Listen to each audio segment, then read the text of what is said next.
New Zealand is home to one of the world's most expensive honeys. Manuka honey is known for being earthier, richer, and more viscous than many other types of honey. It comes from the nectar of the flower Leptospermum scoparium, also known as Manuka, which is native only to New Zealand. In fact, Manuka is a Maori word. The fact that it comes from New Zealand adds to its premium status right off the bat because bees travel up to about 6 kilometers to collect this honey. This honey reflects the unique environment of New Zealand, Aotearoa. The plant and the honey itself are incredibly rare, making up probably just 1% of all the world's honey. Harvesting Manuka honey is tough. There's only a 2 to 6 week harvesting window, and the flower is only open for 12 days. New Zealand's weather conditions, like wind and rain, add to the challenge. Sometimes beekeepers have no honey production at all in certain years, and they even use helicopters to collect this honey. While Manuka bushes also grow in Australia, New Zealand accounts for almost all of the world's production, with exports worth $204 million,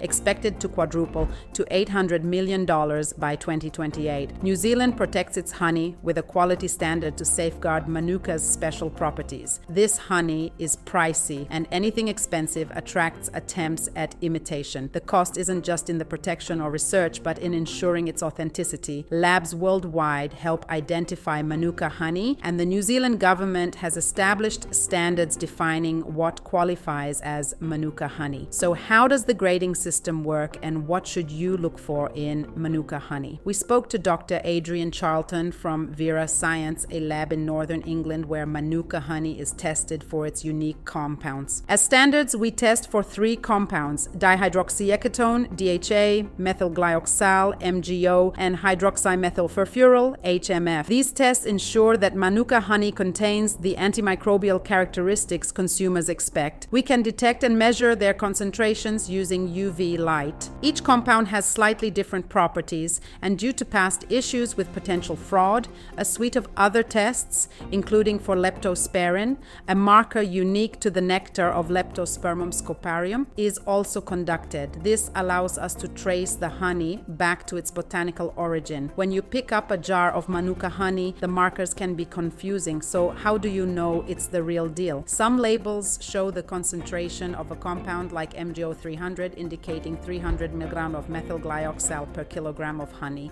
NPA, or non-peroxide activity, relates to the MgO concentration but measures the honey's antimicrobial activity more directly. UMF is a quality mark indicating that the product has been tested and meets a certain standard, which differs from just labeling the concentration of a compound. Another factor driving up the price is Manuka honey's use in health and beauty products. Its antibacterial and anti-inflammatory properties are said to soothe and nourish the skin and help with blemishes and acne. But is that really the case? Several studies have tried to determine the health benefits of Manuka honey and have shown some very positive results. We can demonstrate its antimicrobial activity in the lab, though long-term clinical trials haven't been undertaken yet. There are many reports indicating benefits, but these remain unproven. So the jury's still out on Manuka's medicinal properties, but that hasn't stopped its popularity. Manuka honey is serious business, with such high prices and demand that New Zealand police have received hundreds of reports of beehives or honey being stolen, and even reports of bees being poisoned. If you manage to get your hands on a jar, you might wonder if it tastes different from regular honey. Oh my god, it is delicious. The flavor is really strong, much thicker compared to normal honey. It has a chestnutty flavor and isn't as sweet as usual honey. The texture is really smooth and almost creamy. Is Manuka honey really worth 100 times more than other honey? That's for you to judge. But what's for certain is that no other honey in the world is so rare and unique that it needs to pass lab tests before being sold.